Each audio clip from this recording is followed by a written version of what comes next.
Hidden away on the Essex coastline lies a magical world of craft and design, where forgotten treasures are given a new lease of life. Ah, there we go. We all have things that we love, but sometimes we just can't find a purpose for them.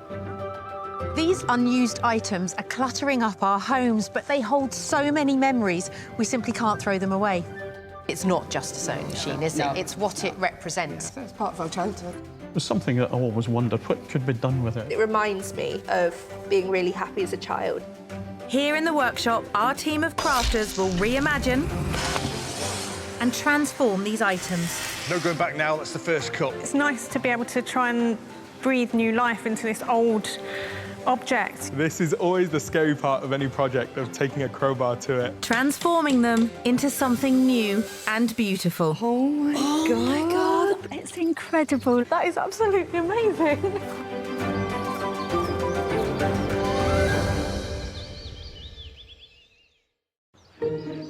Our creative crew are ready to put their specialist skills to work on our visitors' projects.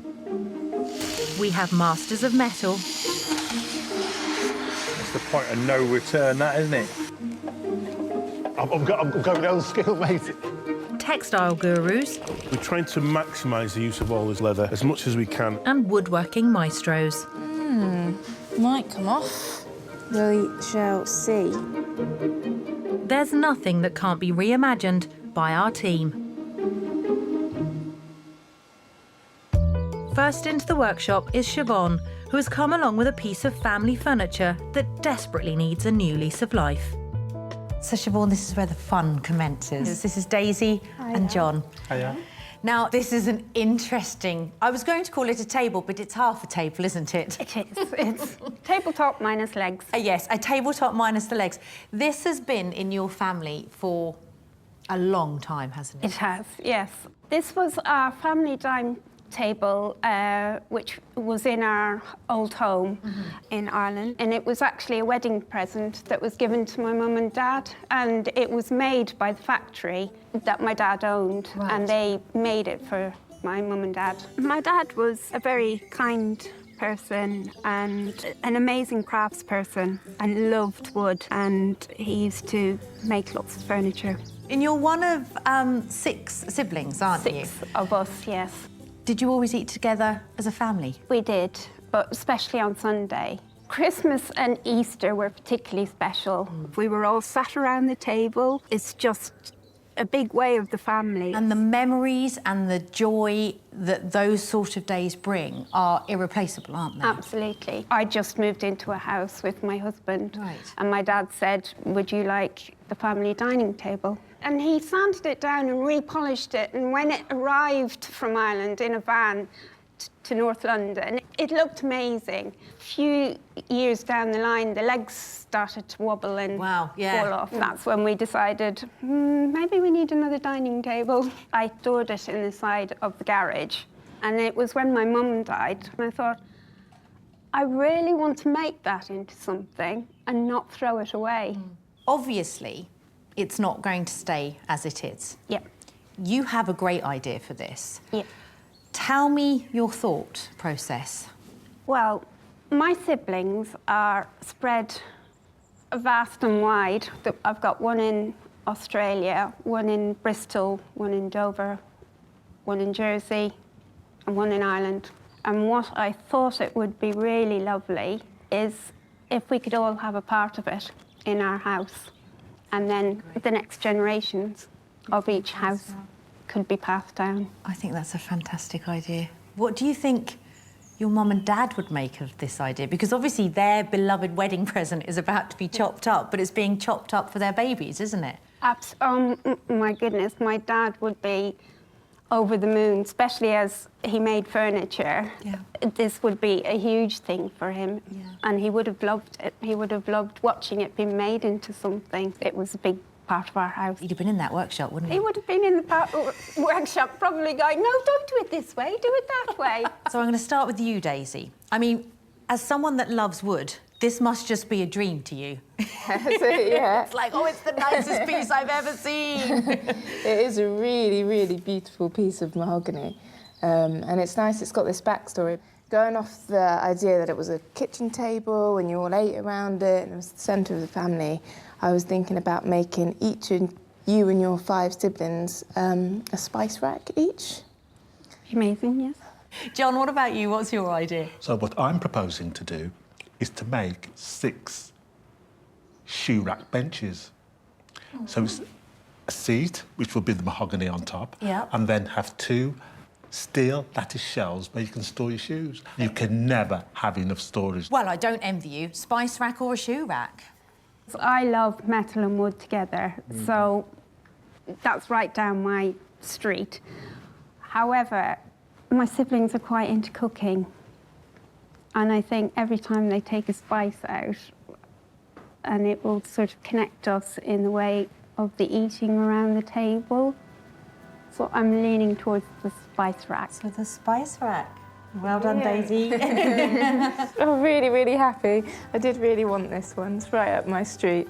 And I think that'd be lovely, 6 spice racks. Yeah, I think it would be lovely. And I'm just going to go around the back and sob gently. My siblings are very excited because I had the big dining table and they didn't have any of it, and now they're all going to get a little bit of it, so they're very, very excited. It's nice that that big centre of our home is going to be in all my siblings' homes.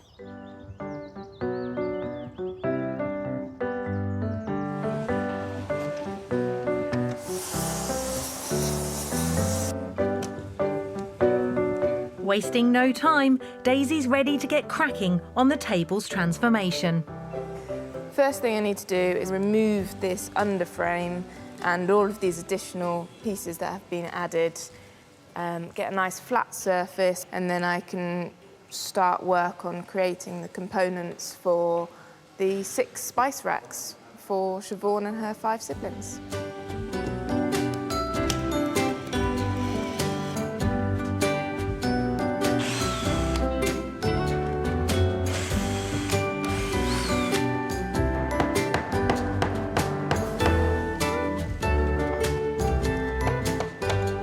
There we go.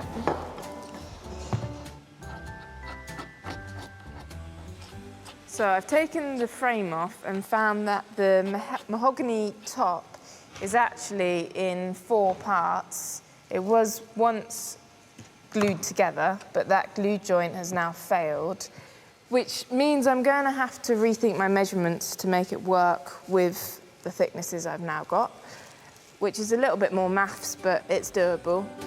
Mahogany is a durable wood which is easy to work with. It's been linked to luxury ever since English furniture makers Chippendale, Hepplewhite and Sheraton made it their wood of choice.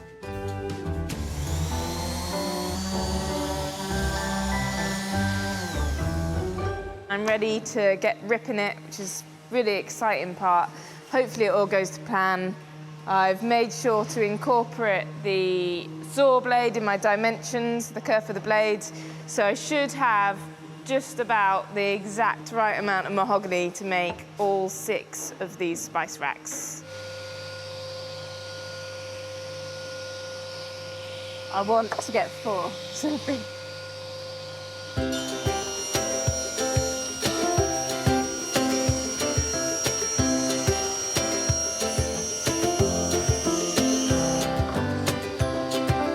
I was really hoping to get 4 rips out of that, and that's exactly what I got. So that's 1 board down, 3 more to go.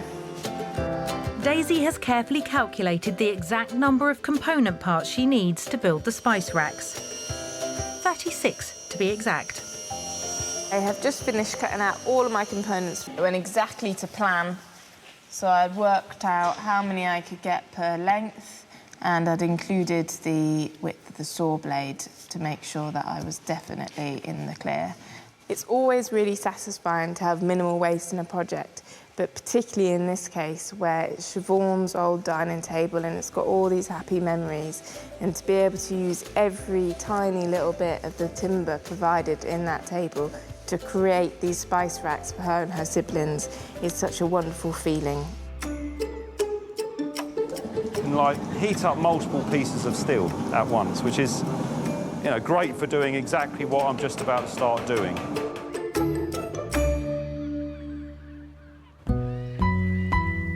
Next to visit the workshop is Mike from Leicester, who's brought in a treasured board game he inherited from his grandfather.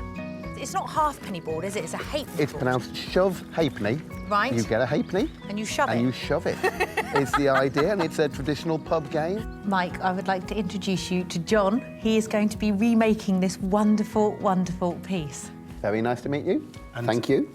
Mike, to say I feel like a kid in a candy store is an understatement, because we're going to get to play a game that I have never played before. We've got a traditional pub game here. Right. This is my grandfather's shove halfpenny board. Shove halfpenny board. Right, so before we get to play it, talk to me about your grandfather, because he sounds like such a character. What was his name? His name was Geoffrey P. Wright. Everyone knew him as Jack Wright. He was born in 1906.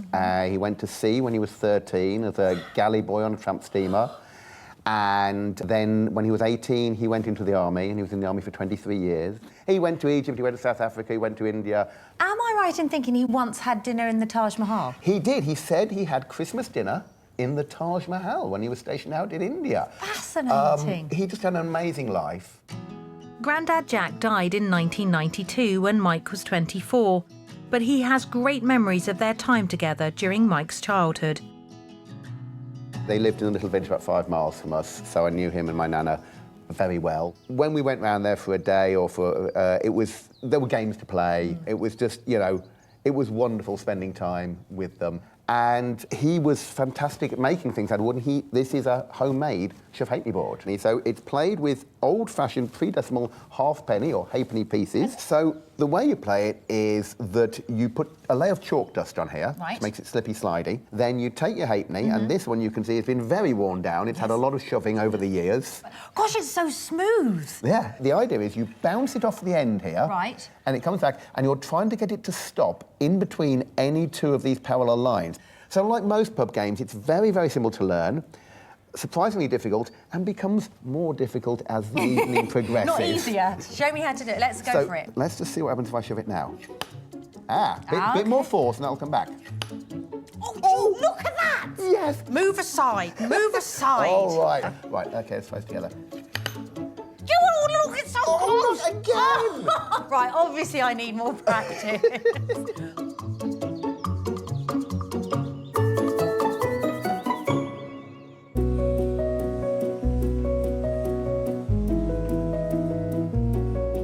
Mike has brought in a shove halfpenny game board made by his grandfather, which he wants to be revitalised and used for years to come. Are there any no's? Are there anything you don't want us to do with it? Well, I mean, it would be nice to keep the main board in one piece. I mean, if you chop it up into lots of little pieces, you might as well have started with a bag of wood. Have you ever played this game? No, I haven't actually played this specific game. It's been sitting in my office for 30 years, and I've got no use for it.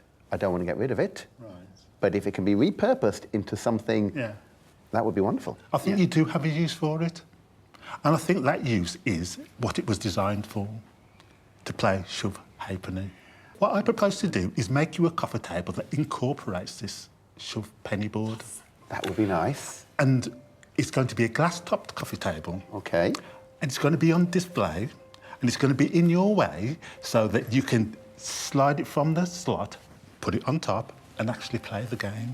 So, oh, wow, so it'll still be a practical use. That's right. But incorporate it. That's right. Best of both worlds. That would be magical. You also said, Mike, that you've got some photographs of your granddad as well, haven't you? Yes. Yes, so maybe that could be something that you could somehow incorporate into it. Yes, that would be great if there was some memory of him. Yes, personally. I could do that, yes. I could incorporate some photographs. I'm genuinely surprised by John's idea. I didn't know what was going to happen to it, but the idea that it will stay as it is, but he'll just encase it in a way in this table, in a way that you can take it out and could still play with it, I think that's wonderful. It'll become the focus of our living room, and when people come round and they go, oh, what's that? I'll be able to say, well, that's the shove halfpenny board my grandfather made. Do you fancy a game?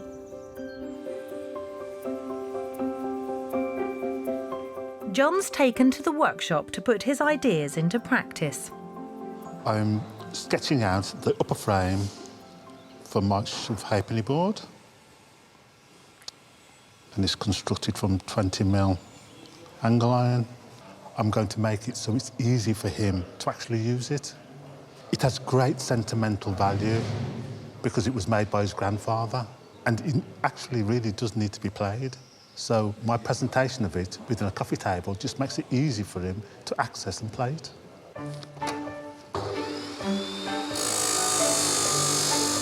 First job is to make a steel frame, which will exactly fit the shove-apney board. So, having tacked together two parts of the frame, I'm going to join them together. So I learned a lot of my DIY skills from my dad, just observing my dad. He was a male nurse, but back in those days, he made literally everything. He had 8 children, and we had bunk beds. He actually built in bunk beds, actually, in between the chimney breasts. He wasn't defeated by anything, despite what tools he had. He wasn't defeated by anything, you know. And I remember actually being with him when he actually fitted the 3 high bunk, and me thinking, oh my days, we get to climb up there. I've notched the back one and the front here to allow these 2 battens to slide through the frame. I'm really happy with that. Meanwhile, Titch has had a delivery. I've just had a box arrived at the Saved and Remade workshop, and it's come from the Grove Community Centre in West London. Now, it's been going for 50 years, apparently, and it looks like they've been collecting coat hangers for 50 years, because that's what it is. Loads of them. Not just plastic coat hangers. Oh, look at this. Snake's wedding. We accept donations. So often people, when they give us clothes, they will give us the hangers as well. They seem to multiply in the cupboard, and every time you open the cupboard, they all fall out. Out come the hangers of doom. So I was thinking, what can we do with these hangers? Obviously, the theme is taking something and turning it into something else. And it just seemed like an ideal opportunity to do something with them that could also come back to the centre. The halls are used for a mixture of events, activities. People come in for advice, anything from housing to benefits, perhaps with a partner who's got dementia, who needs further support. 37 plastic hangers, 14 wire hangers, well, yeah, spotted them, and 32 wooden hangers in here. So that's quite a few, to be honest. There's a wire. There's loads of ideas that I've had that you can do with coat hangers. They've had all these. Apparently, every time they open the cupboard, they come falling out, and they want to do something with them, something that reflects the community centre and what it does for people.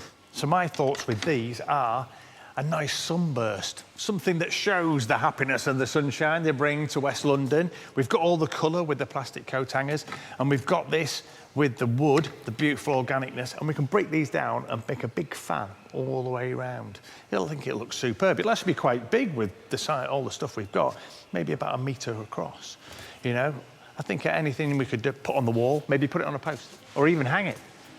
Why wouldn't you? It's hangers after all. Now, I'm just designing this out now, and my thoughts are 3 concentric rings, probably steel rings. This is not a target, although it looks like one. And then what I'll do is break down the hangers. I'll cut them all up, and we'll intersperse them with the wood and the plastic and get them to fan all the way around there. And just try and make it as aesthetically pleasing as I can do. I mean, at the end of the day, they're coat hangers, aren't they? But I think with the colours, with the wood, it'll look really good.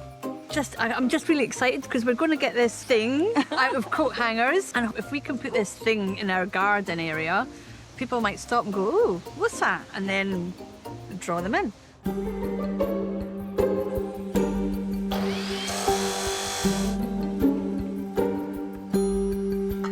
Where are we going? Flipping it upside down, straight onto the bench. Lovely.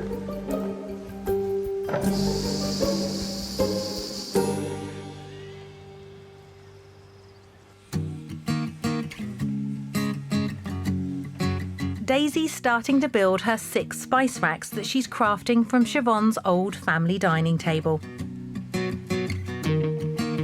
So they're going to have 3 shelves. So on the upright, that's going to be shelf at the bottom, shelf about a third of the way up, and then a shelf a bit higher. To make sure the spice racks are sturdy, Daisy is going to use biscuit joints.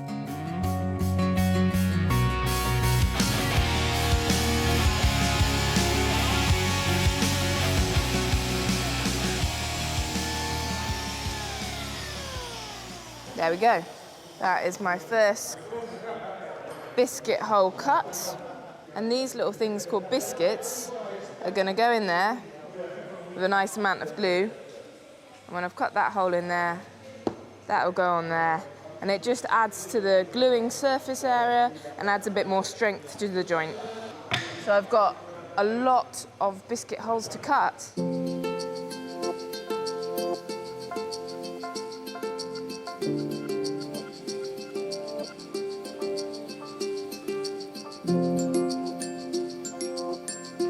For the top of the spice rack, we're going to have a nice curve, the same radius as what was on the original table.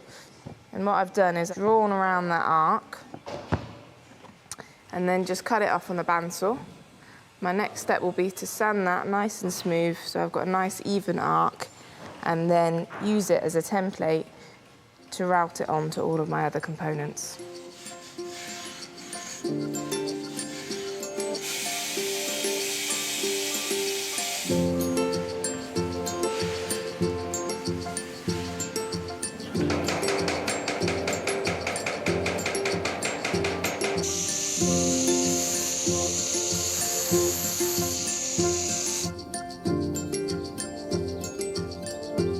Siobhan has returned to see how Daisy has transformed her mum and dad's wedding present into modern-day pieces for her and her 5 siblings. Hi, Siobhan. Hello. Lovely to see you again. How are you doing? Very well, thank you. Bit nervous? Excited. Good. That's what we want. You remember Daisy, don't you? I do. How was the whole process? Did you enjoy it, or was it quite daunting? I really enjoyed it. It was nice to make 6 identical items and really test my skills in that way. Are you ready for this? Yes. Okay. Ready, Daisy? We have to like jump because it's quite high, this, isn't it? 3, 2, 1. Wow, they're amazing. They are just amazing, yes. They're really beautiful. You can really see the table and the wood and the mahogany in them. It's amazing. I'm going to pass one of the ones at the back to you so you can actually have a feel of it and hold it. Aren't they stunning? Yes, it's absolutely stunning. It's amazing. I didn't think you would see so much wood in it. I don't know why, but yeah, it's beautiful, really beautiful. Tell us about how you started the process, Daisy. I started by looking at the timber that I had from the table and working out what the maximum size and everything that I could get out of the wood was so that I didn't have any wastage and it was all used in the spice racks. It was most of it the tabletop? It was all the tabletop. So all the tabletop? Yeah. Wow. It's lovely, isn't it? Do your siblings know about them? No. So it's all a surprise? They don't know what they're getting. That's more exciting. But happy, though? Happy, very, very happy. Can't believe this is the tabletop and now it's these amazing things. So thank you very much. You're welcome. They Well do done, look Daisy. amazing. Now all we need to do is knock something up out of all these spices. I feel a curry coming on. Can't believe that Daisy was able to make 6 identical, very useful, very beautiful items for everybody in my family. As my dad was a master craftsman, and he's not around anymore, he would be very proud of what she's done with the tabletop because the joints, the finishing, the oils, it's all things that he would have done. So it's extra special.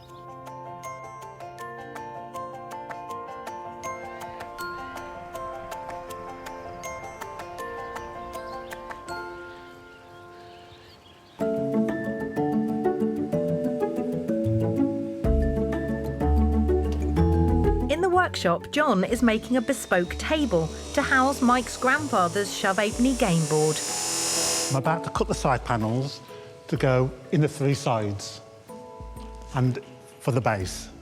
And to do that, I'm going to use my trusty new plasma cutter. Plasma cutters use an arc with compressed air to cut smoothly. And it really does cut like butter. As well as the high-tech welding, there's the odd bit of back-to-basics DIY. Within the world of engineering, you can't tool up for everything. So sometimes you have to use your natural environment. And what I'm doing is I'm using the curvature of this gas bottle to make a handle. So I've just basically just put it on the bench, clamped it down, I've got my mould grips on there, and this is just as simple as just rotating that round on there. Giving it a good push down, and that has given me the curvature that I need for my handle. Now, I just need to give that a slight adjustment.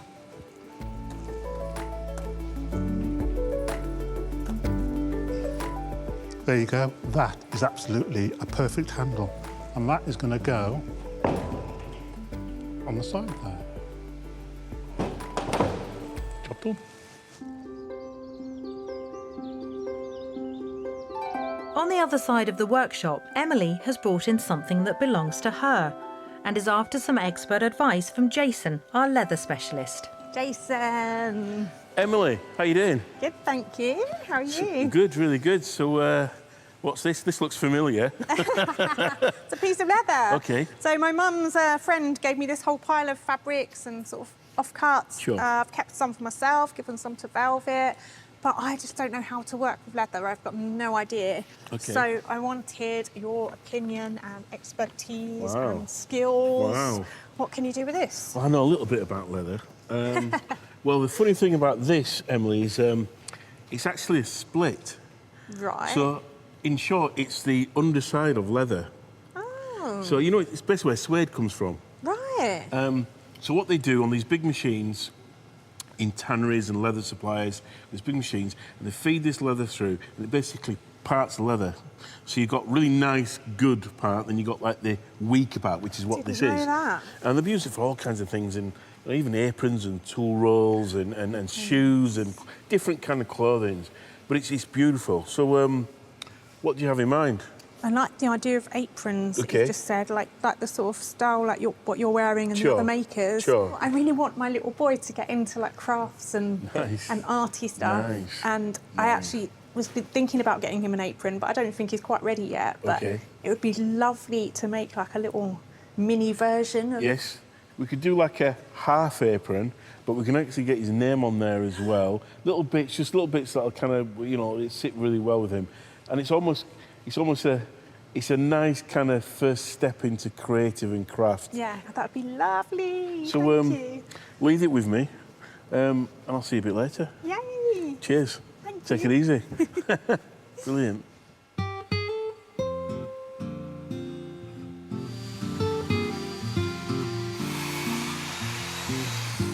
Leather expert Jason has started making the apron for Emily's 18-month-old son to wear when he's a little older.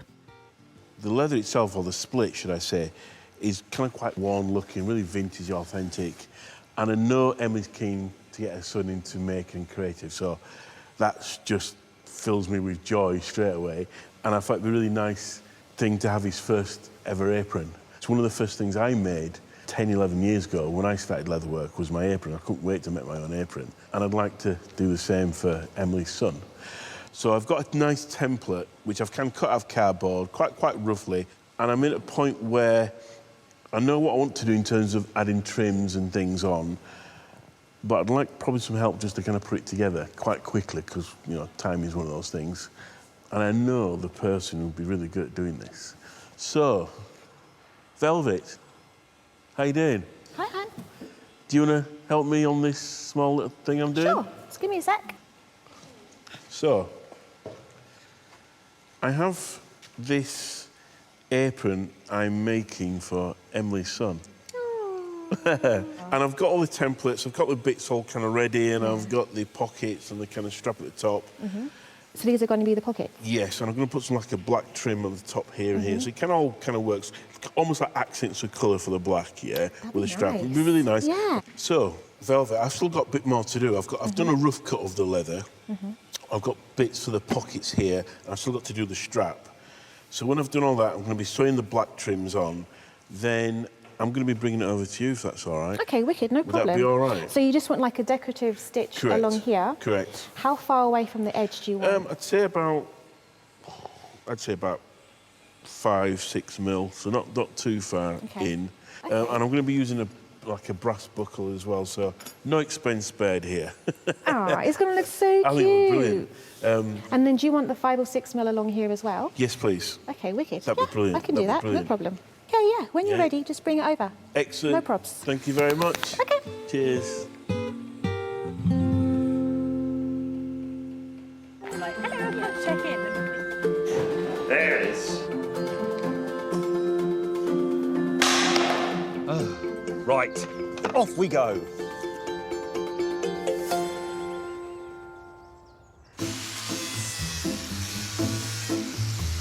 Titch is working on his creation with the contents of a simple box of coat hangers for the Grove Neighbourhood Centre.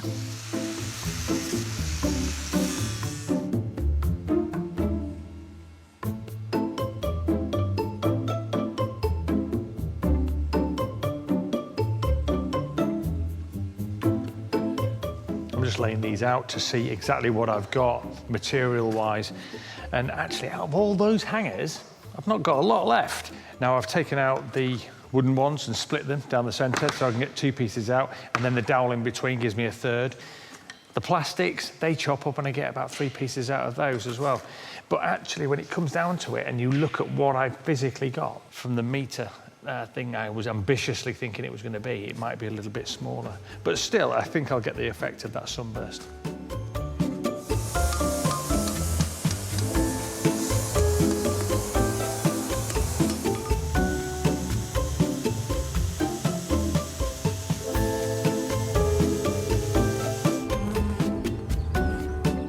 While Titch finishes working his magic, volunteers Janie and Dee from the neighbourhood centre are making their way to see the transformation of their box of coat hangers.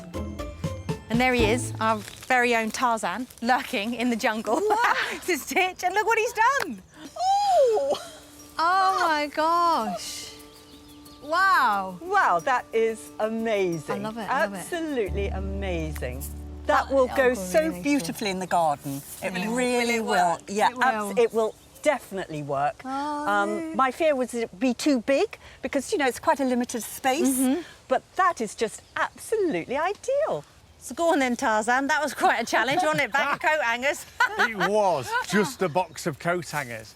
But when I really began to look at them and I began to break them down, because I didn't want to use them as the whole, I began to see all these different shapes in them. And I said I would do a sunburst, and actually, with all the radiant colour in there, I thought it would work really well to then start putting them together and utilise these big, sort of almost spoon-shaped pieces. I had 3 of those coat hangers to do that and do those little extra wider bursts coming out of it. And it came together really well. It's beautiful. It's so colourful and playful. Yes, yes. I love it. And the colours, they're like coloured pencils. The kids will enjoy that. Do you have a spot for it, girls? So the garden is a very important selling point for the centre. And so to have something, you know, like this there, absolute talking point. How long does it take you? Quite a while, to be fair. And as much as these may look a little bit haphazard, to get it right in my eye, I wanted everything to fit nicely, so it took a lot of time shaving all these down and getting all the stalks to the right length and stuff like that. But I thought it came together really nicely. It's lovely, Titch. Well done. Top effort. Yes, thank you very much. Very creative. Yeah. Honestly, almost speechless. It's very eye-catching. It's very thought-provoking. You can see people saying, where's this come from? I'm partially sighted, so for me, I could feel that there was undulating sort of textures and form. The colour drew me in, which is lovely, and it'll fit in well, just so well with the community that comes to the centre. So thank you. Inside the workshop, our crafter's work isn't quite done. Jason is finishing off preparing the leather apron for Velvet to start stitching, while John is working on the legs of the table that will house Mike's Shavapney game board.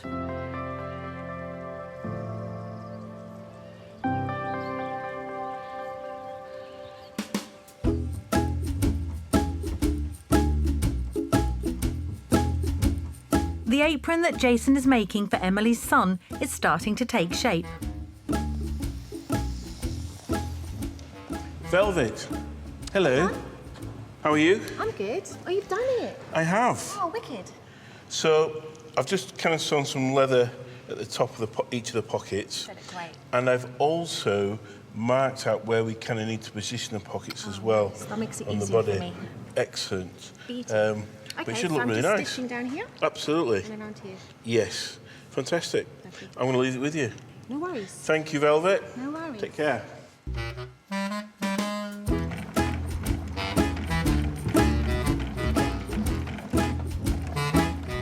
I don't really work with leather that often, mainly because it's more of a heavier fabric and you can't really mould it like you can with cotton or a silk.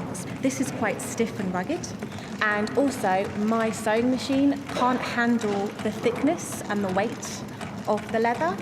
But this machine is absolutely amazing. This machine is like a tank. It can go through everything. It's got that thumping motion, which you wouldn't get in a domestic machine. A domestic machine, the needle would break, absolutely. This kind of stitch is like a decorative stitch, so it's not like a functioning stitch. So this stitch is purely for aesthetic purposes. And this will give it more of a uniform look. Because I know Jason does these kind of stitches by hand, but doing it on the machine just makes it uniform. And then we're done. A little snip there, and a little snip here. And then these threads won't go anywhere. So I think this looks gorgeous, and I can't wait for Emily's little boy to see this. So I'm going to give this to Jason because I know he's got a few little surprises to put on this.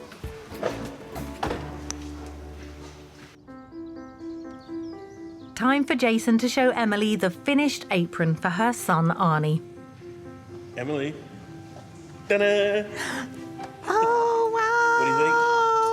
I love it. Arnie. Yes. His first apron. Oh. So, yes, I'm hope he's going to like that. It's got a little buckle and everything.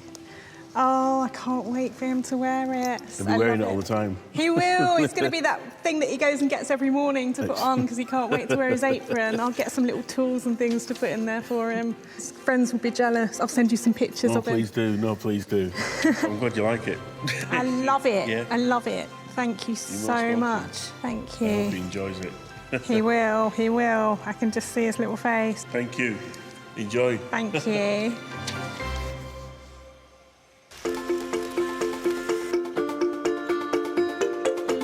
I'm a wise man. Yeah. When it comes to metal. When it comes to metal, you know whether it's metal or not.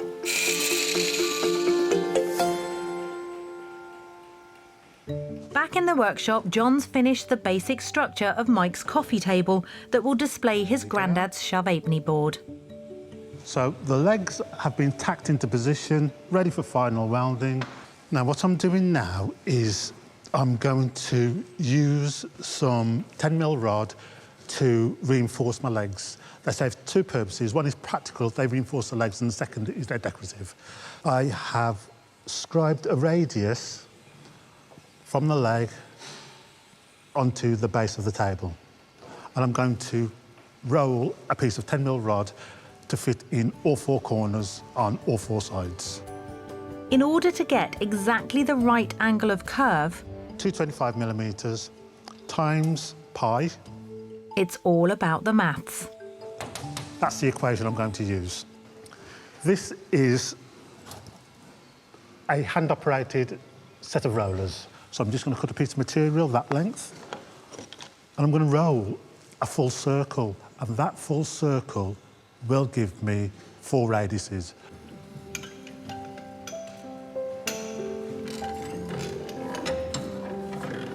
And there we go, a perfect circle. With all the component parts made, it's time to see if John's got his sums right and if the table fits together.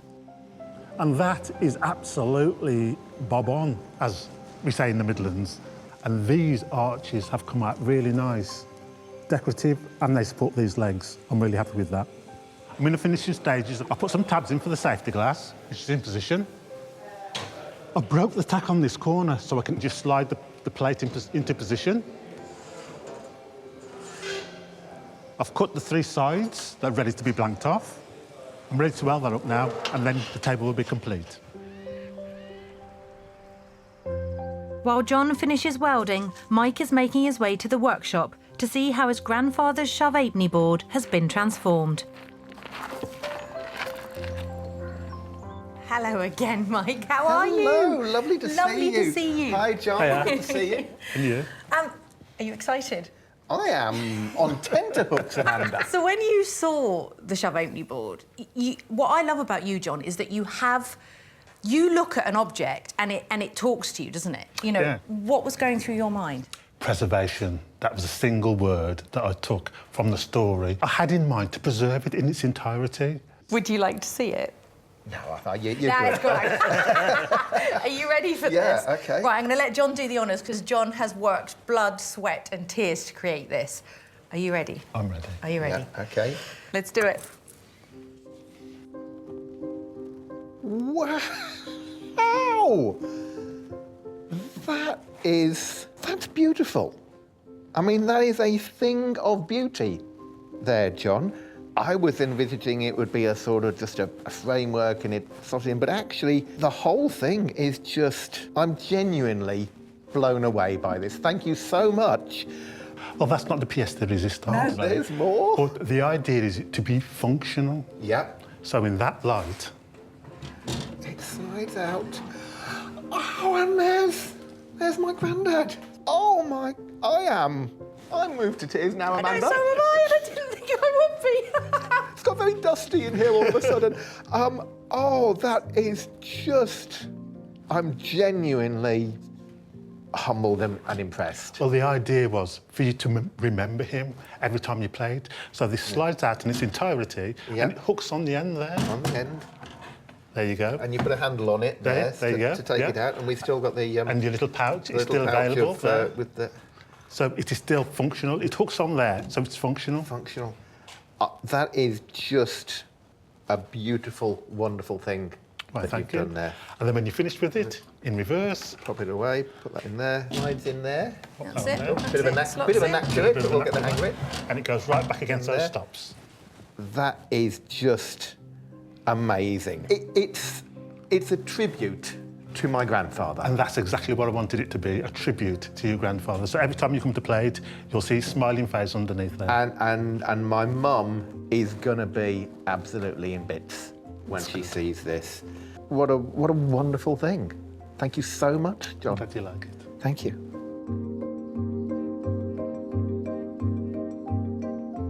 It was way more than I was expecting. I thought it would be more functional, and actually what he's made there is it's a piece of art with the curves and the shape to it. And then when he took the board out and showed me the photograph of my grandfather, Jack Wright, who made that shove halfpenny board, that really got to me. It makes it so personal and special. I'm just blown away by it. It's absolutely wonderful.